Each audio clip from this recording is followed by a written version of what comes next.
I don't really talk about this much because whenever I do, people either think I'm exaggerating or they give me that look like they're humoring me. But it happened, and I know what I saw. I do commercial refrigeration repair. It's not glamorous work, mostly driving to grocery stores and restaurants in towns you've never heard of, fixing walk-in freezers while the staff tries to work around you. Last fall, my company was short on people, so they started sending me further out than usual. That's how I ended up in this small town in northern Pennsylvania for 3 nights. I don't want to name the town, not because I think it matters, but because I don't want to deal with people trying to find it. The place itself was the kind of town that felt like it had been slowly giving up for years. Half the storefronts were empty. The ones that were open closed by 7. There was a specific kind of quiet to it that I noticed right away. Not peaceful quiet, just absent. Like the town had exhaled a long time ago and never breathed back in. My company booked me into the only motel with vacancy. 1 story, maybe 12 rooms, all facing the parking lot. I pulled in around 7 on a Thursday evening. The office smelled like burnt coffee and bleach, and the woman behind the desk was probably in her 60s.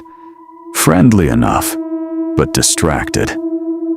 The whole time I was filling out the paperwork, she kept glancing past my shoulder toward the parking lot. I figured she was waiting for someone. Then she handed me the key and said something I wasn't expecting.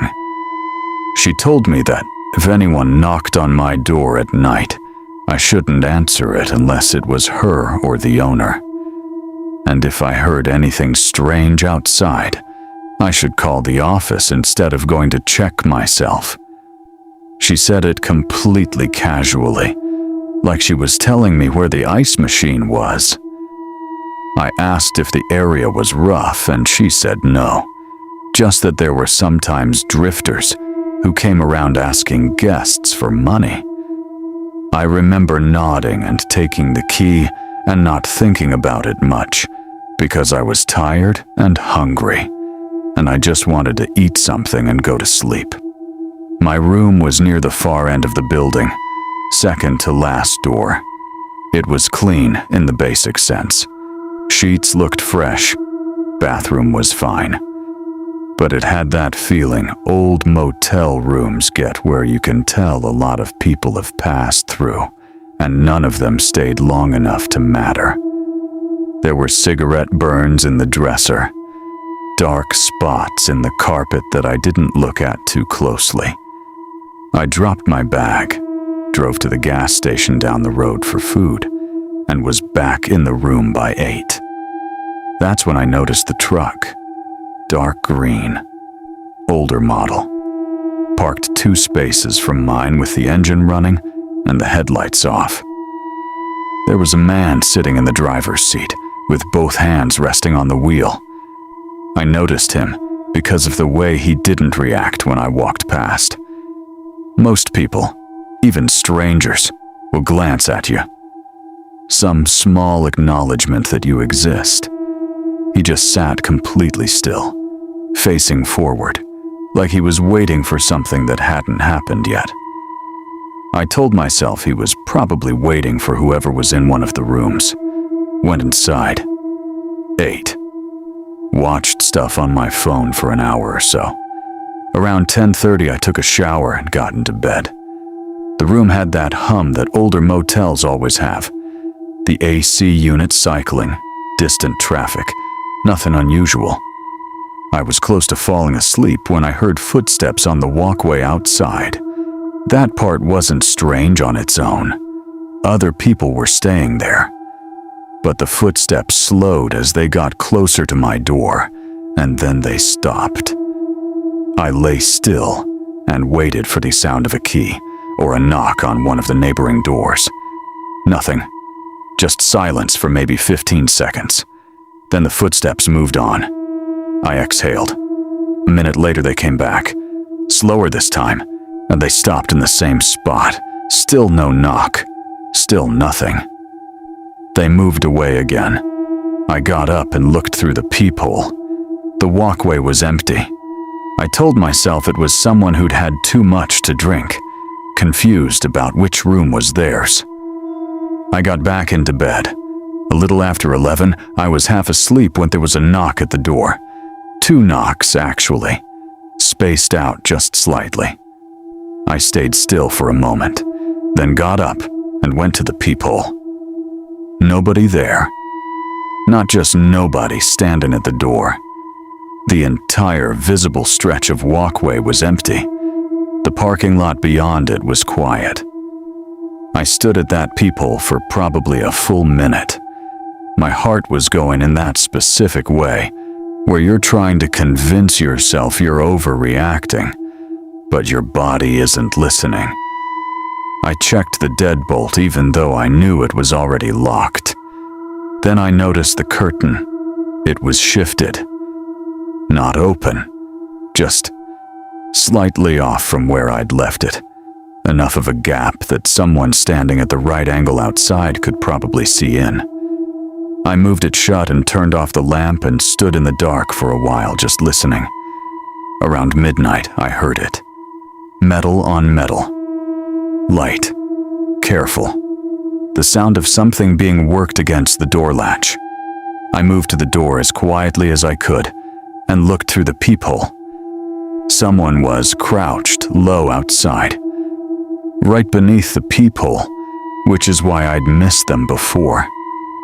I could only see the top of a dark baseball cap and one shoulder.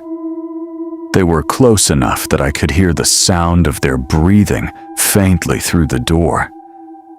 I don't know how long I stood there, probably 5 seconds. Then they stood up fast, and I heard footsteps moving quickly toward the end of the building. I called the office immediately. The woman sounded annoyed when she picked up, the way people do when they've been woken up.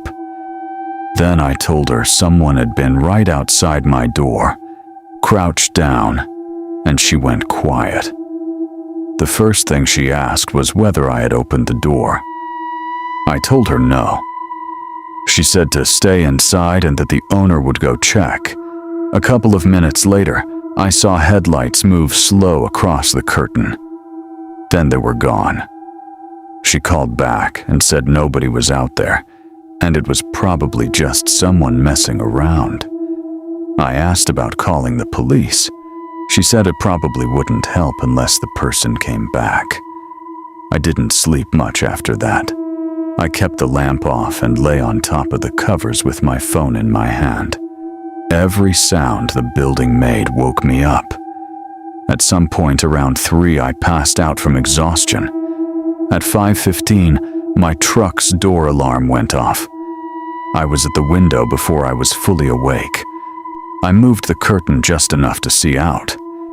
There was a man at my truck. Tall, dark jacket, baseball cap. I couldn't tell if it was the same person from before. He had the driver's side door half open, and he was turned away from me, looking toward the road. Then he turned and looked directly at my window. Not at the motel in general, at my window specifically, like he already knew which room I was in.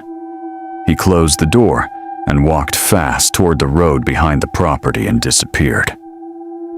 I called 911. The police came about 15 minutes later. 2 officers who were polite, but had the energy of people who'd heard variations of this story before. They checked my truck.